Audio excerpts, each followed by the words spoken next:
Hello everyone, I'm Steve from Mac84, and this video is designed to walk through my services page and talk to you a little bit about my Macintosh repair services and recapping services that I want to sort of describe to you. The web page has all of this information, but some people don't feel like reading all of that, or they want a little more insight into it. So what I'm going to do here is to read through what I have here, and yes, it's printed on my image writer because what else would it have been printed on?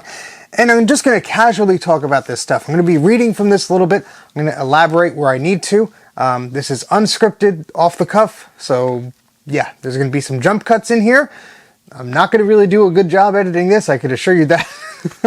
And I just want to get this out there so it's easier for individuals to understand all the terms and the things that you have to think about when you're sending a board to me, and why I may not accept that for a repair, or I may say, well, come back in a few months, etc. So let's get the details sorted, and we'll go from there. So first off, if you're not aware, I do recapping of Macintosh computers. I'm going to elaborate about what that means.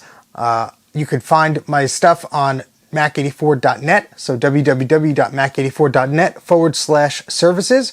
Or if you just go to Mac84.net, click on that modern button, you'll go to the homepage there, you can click on services.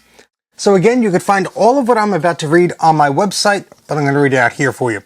So experience. So I've been collecting Macs and other vintage computers for over 15 years. I started recapping my own systems sometime in 2016, 2017. I started on and off trying to tinker around with things, trying to repair my own stuff.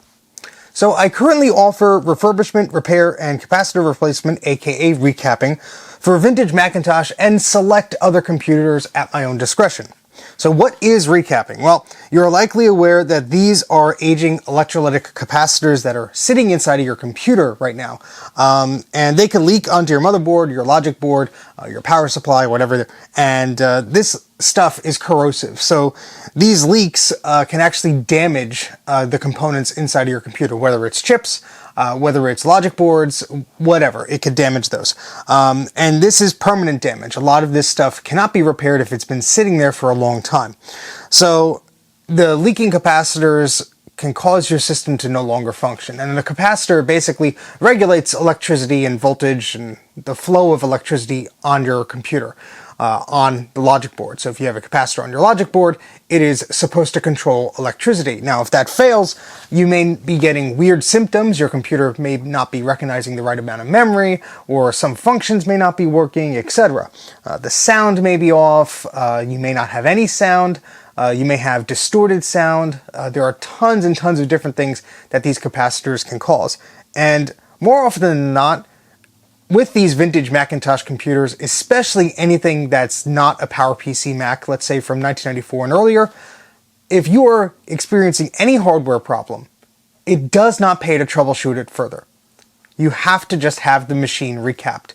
There's a lot I could go into here, I'm not, but essentially it does not pay your own time or my time to look into the issue unless the machine has been recapped, because it can solve so many things. It sometimes is the only problem, and sometimes it's just part of the problem. But recapping a machine will most likely help you find the core issue that's going on there. It may be that the caps have leaked and destroyed a trace that is vital to the computer working, or vital to a component like the sound chip from working. I've experienced that many times, where the machine needed a recap, but after it was recapped by somebody else, it still didn't work, and, well, I took a look at it, I removed those caps, and right under that cap was a trace that was just cut down the middle. It was just, corroded and eaten away by the leaking capacitor that was there before it, and it was just simply not making a connection. With that bridge, the sound worked fine. So again, these are things that you have to look into. There are plenty of videos out there that explain, why these old computers die. I'll link to a few in the video description here. One by Ken of the Computer Clan is great. I was participating on that video along with Bruce from Breakus Creations. The 8-Bit guy made a cameo, etc. So check out that video. It explains a lot of this stuff. So if your vintage Mac has not had its capacitors replaced, they can leak onto your logic board. If your vintage Mac is, of this age, let's say it's 68K max, some PowerPC Macs need it. All depends on how the machine was stored, its age, was it up in a humid attic, was it in a barn, etc. Was it near moisture, does it have other corrosive, nasty bits on the board? These are all things that are potential. Trust me, I've seen some nasty boards. So if your capacitors have not been replaced, you should consider doing this replacement yourself or have somebody do it for you. I will say, if you want to go ahead and do it yourself, awesome, go right ahead. I'm not going to stop you. I'm not saying, hey, give me your money. Go ahead and try and do it. I will caution you, though, that these vintage boards, whether it's a Mac or a PC, the age of the boards, the solder, the traces, they all are very sensitive to heat. Meaning, if you're just starting out and you have a soldering iron or you have a heat gun, it could be very easy to destroy the components on that board. So it can be very easy to lift a pad or rip a trace or do any further damage that you may not be expecting you're doing. You might just be trying to do a repair. Accidents happen. They do. I would highly suggest you test out your soldering skills, your recapping skills, especially if you're new to this, especially with surface mount stuff. Try it out on something broken, an old VCR, an old satellite box for your cable TV or your satellite TV or something like that. Something that's junk, that's not worth anything. Try it on that first before you go to these vintage Macs. Use high quality components, high quality leaded solder, Amtech or similar quality flux that is of good quality that will work well. Trust me, this stuff makes a world of difference. I do have some links on my Mac84 services page. I think there's a link to some tools I use there. If not, they're on the website elsewhere, or I'll put them in the video description here. But you don't have to use the same stuff I use. Trust me, the microscope I got was silly expensive. It paid for itself, but that's not the solution for everybody. There are these cheapo little webcam ones. They're about $30. They might work. There are ones around $200. They may work for you. But just saying, if you want to go it your own, if you want to try it out, go ahead, do that. I have no problems with you trying. I encourage it. However, I will say that if your board has been recapped by somebody else, or you attempted the repair on it yourself, that actually does give me more work to do. So if you send me a board, hey, I recapped it, it doesn't work anymore, that's actually going to cost you more, unfortunately, because I have to remove those capacitors, I have to inspect the work that was done if you did any repairs, and I have to see if there's any problems on that board, because if those capacitors are on there, I can't see what's under them. And just like the example I used with the sound on the Macintosh before, there was a cut in the trace right below a capacitor. I would have never seen that if I didn't remove the caps that the previous individual had installed there. So just full disclosure there. So capacitor leakage is just one of the common issues that you'll find on a vintage Macintosh board. Leaking old clock batteries, PRAM batteries, those are another thing. Get the batteries out. I don't care if the machine is from 1998 or it's from 1984. Get the batteries out of the machine. You do not want those batteries exploding or leaking on your machine. So the solution to fixing the capacitor issues involves carefully removing the old capacitors, cleaning the board using an ultrasonic cleaner, replacing the capacitors with long-lasting replacements, but existing damage to the board may require extensive repairs that even a standard recapping may not cover, and there may be some additional costs with that. So let's talk a little bit more about my particular services. So due to a large amount of inquiries, I'm very selective on the projects I take, and it's just due to the time and resources involved. Now, if a repair is very difficult, I may pass on it. If I think the board looks okay in photos and you send it to me and doesn't look too good when I get it, I might have to put that off, or I might say, you know what, I don't know if I could handle this right now. So I'm not the fastest with repairs. I'm going to admit that right out here. I perform these at my own leisure. As you can tell, I'm pretty busy. I may prioritize other projects like my own personal videos, my own personal repairs, or other client repairs that have been sitting around for a few weeks or a few months. And this is all at my discretion. If I accept your repair in, let's say, March, but I had somebody who had a very problematic machine that they gave me in December, and we have it half working, but I'm still working on it, I may still work on that before I get to yours, or I may, take a break from that and jump onto yours, and then, vice versa, just flop around there, because sometimes if you stare at a machine so long, you kind of get tired of it and you want to try something else. So my repair rate is pretty successful. I can't save them all. I'm not a magician. I wish I was. I'm not a professional with this, I guess. I'm just a hobbyist, and I love doing this stuff. My track record is pretty darn good. I've only had one Macintosh Classic 2 that I couldn't fix due to a bad chip that was on there. Replacing the chip will probably fix it up, but that's still in progress. And I have my own Macintosh SE30 board that I couldn't get working just yet, but again, still in progress.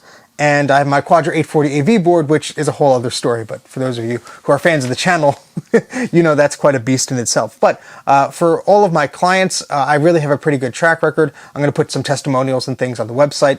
Feel free to ask around. I do not do this to get rich. I'm not out to scam you or anything. I try to be open and honest with everybody, and that does affect the amount of work I could take in. But no problem if you have to go to somebody else, or if you want to try the repair yourself. Nothing against you on that. I do have a ticketing system that I use, and this is to inform you of the current status of the repair. So, if you want to email me, you may just get the same message that you have from the ticketing system. So I would please advise you to check the emails that you get from this ticketing system, informing you of the status of your particular repair. So if I send you a message saying, okay, your board has been checked, I just received it in the mail, I'll be looking at it soon, and maybe that's the only status you have for a week or 2 weeks or whatever, that's likely the best update I have for you. You can email me, but you're likely not going to get any further information. Again, I have a busy schedule. I have a normal day job, a normal life. So, your patience is greatly appreciated. I do have quite a number of projects that I'm working on, both personal and for the channel and for, other repairs that I'm doing. So, I do appreciate your patience. Just, set your expectation that this stuff can take a while. So all communication must be done via email in order to keep track of repairs efficiently. Although I am sometimes active on social media or Discord or things like that, that's not the place to ask me about your repair. Hey, when's it done, etc. Please just respect my time. It actually takes longer if I have to, oh, hold on, let me pull up the ticket, etc. So all repair requests must come in through my website. That's mac84.net/services. Please do not directly email me about new repairs. Again, this just helps keep things organized. That's what I should have said. So please don't, email me directly. There is a form on my website. Fill out that form. Do not submit double form requests. If you submit the same thing twice or anything like that, unless there's a major correction, email major corrections to me. Send me an email, mac84tv@gmail.com, if there's a correction or something like that. But, don't abuse that form. Otherwise, it's just going to have double entries in there, and I'm probably likely to ignore it.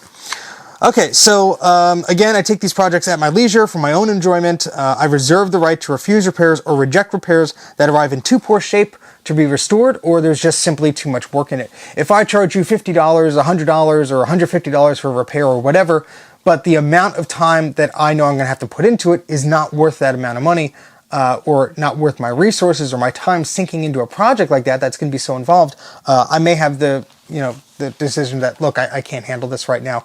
I'll hang on to the board, or I'll send it back to you, but it's just not a good time right now, or I may reject it. That's just how these things are. No machines are the same, so just keep that in mind. So some repairs can take months to complete, especially if the job is not straightforward or repairs have been attempted by a previous individual. A great example of this is the Macintosh SE30 I had from a client of mine, Brandon. Thank you very much, Brandon. He sent me a bunch of boards at once, and a lot of them were problematic. Macintosh 2 was quite problematic, got that to work. He had a LC575 board that had problematic sound. We finally got some sound on that. That was the one where the sound trace was hiding under the capacitor. And then I have a Macintosh SE30 from him, which took ages to get to work, and I finally got that to work. So, this stuff can take a while, but it does work usually at the end of it, and it's well worth it, I think, to have the time to be looked at properly rather than rush it, But it's at your discretion. If, I have it for a few weeks and you really want it back, maybe think about that before submitting things, because, if you really want it back, I'll send it back to you, but it's going to be incomplete. So please understand that. Now, the time, the cost, and the parts involved on these projects usually put me at a near loss. Trust me, I don't get rich off this stuff. There's a lot of stuff involved. I have to get solder, I have to get flux, solder wick. These things are small in price, but they all add up, and I use a lot of them during my repairs. It also takes a lot of time to set up machines or set up a chassis to test a board in. I have many, many vintage Macintosh computers, which is great because I have the ability to actually test a lot of this stuff, which a lot of repair places don't. They'll say, oh, send me your logic board, but they can't really test it. You know, I have a Mac Classic, I have a Plus, I have an SE, I have an SE30, I have a Classic 2, I have a Color Classic, I have an LC, you know, Performas, Power Macs, G4s, G5s, G3s, PowerBooks, iBooks, Power CDs, Apple II stuff, and Apple III. You know, I have everything except like a TAM and Macintosh Portable and stuff like that. You know, some rare things like that I don't have. But I have a good amount of things. So, you know, if you send me something to repair, you only really have to send me the logic board. You don't have to send me, you know, all the cables, all the connectors, or, I mean, if you want to send me your memory or something to test it, that's a whole different story.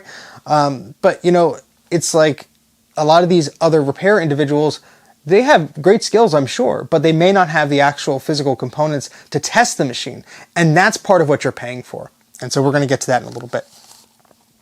I generally do not have the bandwidth to accept power supply or CRT analog board recapping requests. This was a decision that I made a while ago. This is not a final decision, it's just right now I don't have the time for it, or don't have the space for it actually also. But my decision on this may change. Check out Mac84.net /services for more information about that if that occurs.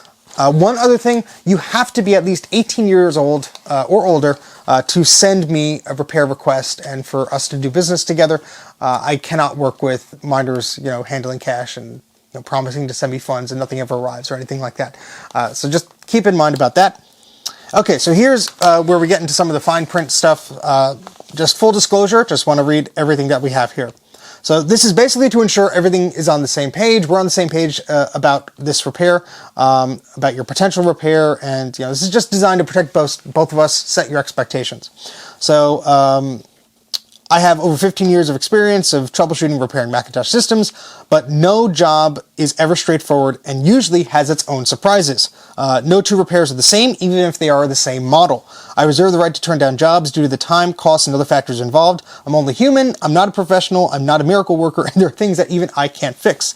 I usually stick with problems longer. That's why some of these repairs take so long, because other people would have just given up. I keep going generally. It can get a little expensive, but you know, I have very, very happy clients that were, you know, so pleased I was able to fix their machines that others may have tried and they just couldn't get to work.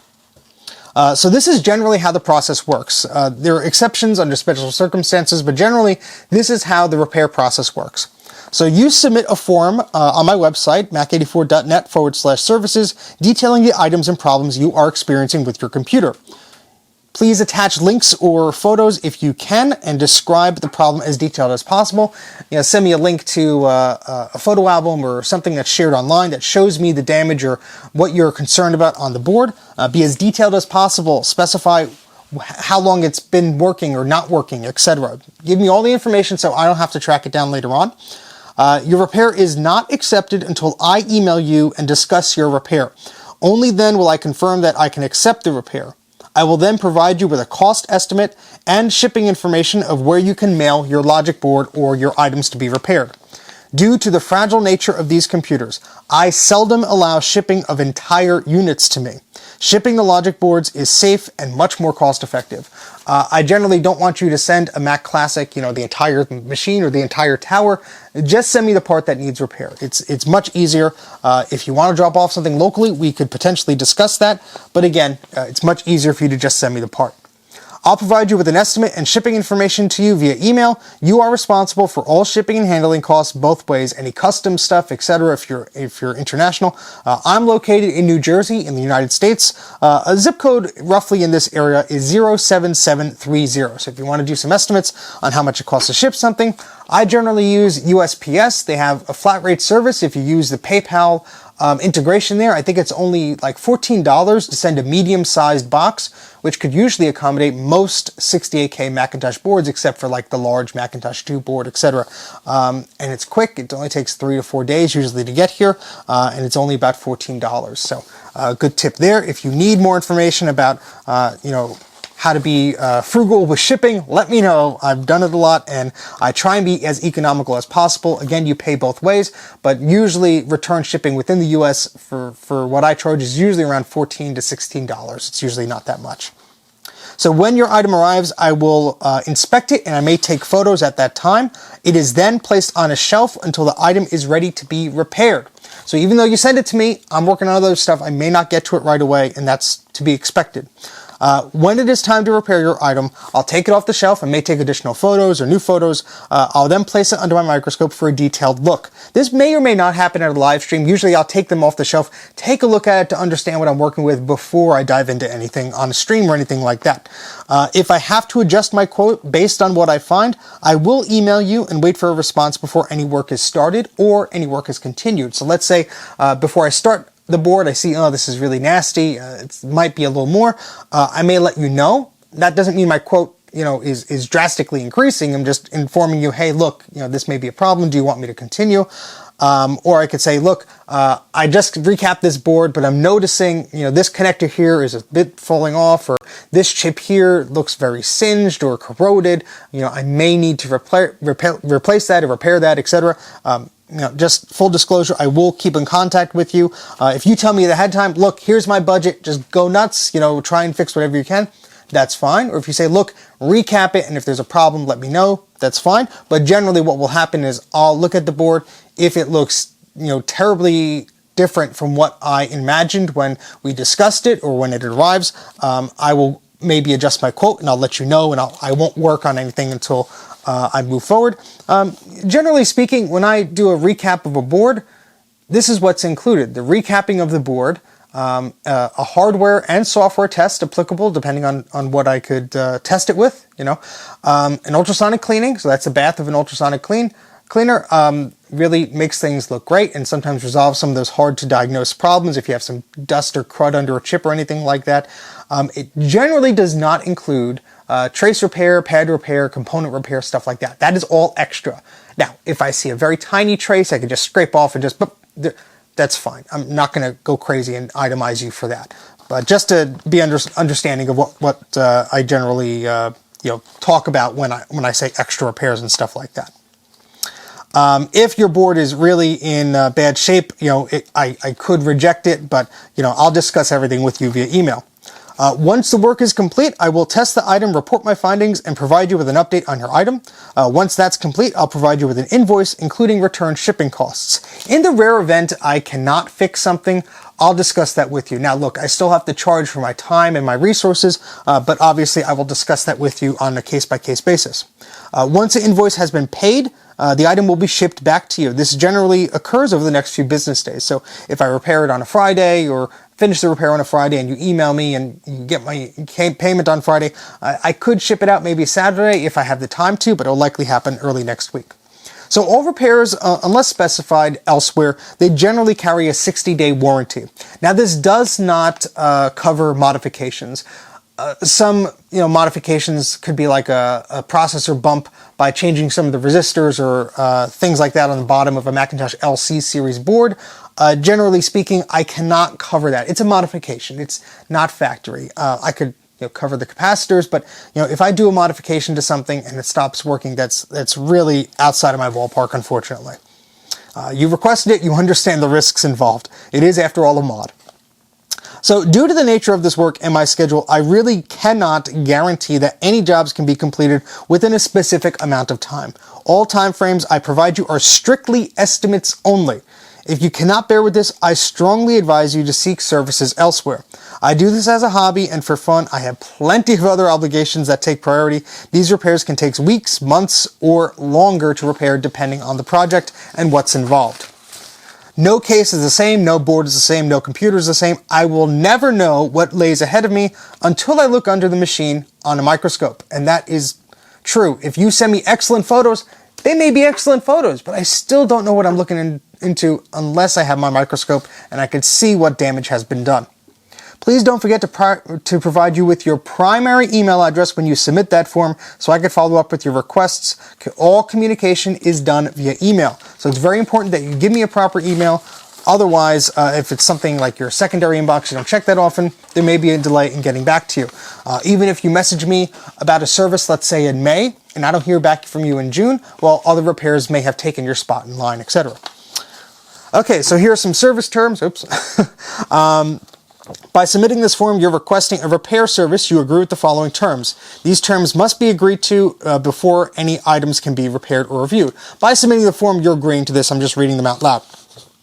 While the utmost care will be taken to inspect and repair your board properly, I cannot be held responsible for any faults, known or unknown issues encountered during a repair. Vintage electronics are very sensitive items, and unfortunately, not all of them can be saved. By sending an item to me for repair, you accept the risk that an item may not be fixable. There is always a risk that a repair attempt can further damage items or result in another problem being discovered or caused. If I cannot repair the item, it does not mean there is no charge for my attempt. Vintage computers tend to have brittle plastics and other fragile materials. Even when repairing items not directly related to these brittle materials, memory and storage devices must usually be removed or inserted multiple times during investigation and repair. Although the utmost care is taken when handling these devices, it is common that cracks, breaks, or other cosmetic damage to the device may form in plastic and surrounding areas and other components. This, unfortunately, is unavoidable, especially on plastic memory and ROM clips and similar areas. The ultrasonic cleaning process can also remove silk-screened text, logos, and other markings on the logic boards, chips, CPUs, and other components. This is unavoidable. If this bothers you, I will opt not to clean the board. However, please note that this also may severely reduce my ability to clean and resolve hard-to-fix problems like microscopic solder balls or crud hiding under those chips. By sending me your items, you accept that I will be as careful as possible and will treat these machines with the utmost care. However, I can accept no responsibility for damage. Devices that are not currently working may benefit from having their capacitors or components replaced. However, these faulty components may not alone be the cause of your problem or may not be the cause of the device not working. There may be issues elsewhere that can or cannot be repaired by myself or others. Additional time, effort, and costs are required in attempting to repair these specific items. It is impossible to determine the problems of a device without seeing it in person, and even then it can be very difficult to determine the exact cause of the problem. These boards often have multiple layers, and the problem may be invisible even to me. Quotes and prices provided by myself will change depending on the difficulty of resources or the repair process included. Prices may also fluctuate depending on the condition or the state of the item and my current workload. All quotes and prices will be discussed and agreed upon before any services are rendered. Specific repairs, items, or components may be subject to additional terms or additional agreements or costs. For example, fuses, cables, chips, ports, etc. All these may be at additional cost and may be presented to you and require your acceptance prior to any work taking place. I will not perform any additional work without your approval. I'm a vintage Macintosh enthusiast, but I have a full-time day job and other responsibilities which take priority. These repairs will be performed at my own schedule and at my leisure. All repair timelines are strictly estimates, and I will likely take longer to complete these items. Each job is different and may take weeks, months, or even longer to complete. If you have a desire for a quick turnaround, additional expenses and shipping costs may apply. I will try to accommodate these requests on a case-by-case basis, but each job is different. Do not assume this is possible for your specific repair.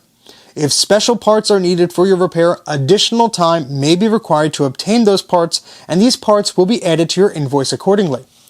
I may sometimes document or share photos or video clips of the items I'm repairing privately to other technicians while trying to determine the cause of the problem with your device. No personal information is exchanged about you or your device during this process. Some services cannot be offered internationally, but I will pass along recommendations of others who may be able to help. These terms may change periodically and without notice. And lastly, please be kind. Please don't be a jerk. I am not offering these services to get rich. The time and expenses involved in repairing these items is often done at a loss to me. I do this because I enjoy getting these machines to work again, and it's a lot of fun trying to work on them. If I am uncomfortable with the repair or I simply think it's too much to do, I reserve the right to refuse it for any reason or for no reason at all. Do not take it personally. It's just business. So, that was a lot to read here. I do sincerely appreciate you sticking around. Hopefully this has given you some insight into the repair process. If you do have any questions about maybe sending your board in for repair, or if you have any other thoughts about the process, please send me an email, mac84tv@gmail.com. But that's about it for now. I hope this has been helpful. Go to mac84.net/services for more information, or if you want to read some of the stuff I read, or if you want to submit your Logic board or your Macintosh part for repair. If you haven't subscribed to me on YouTube, please consider doing so. My channel is Mac84. That's it for now. Thank you very much for watching. Take care.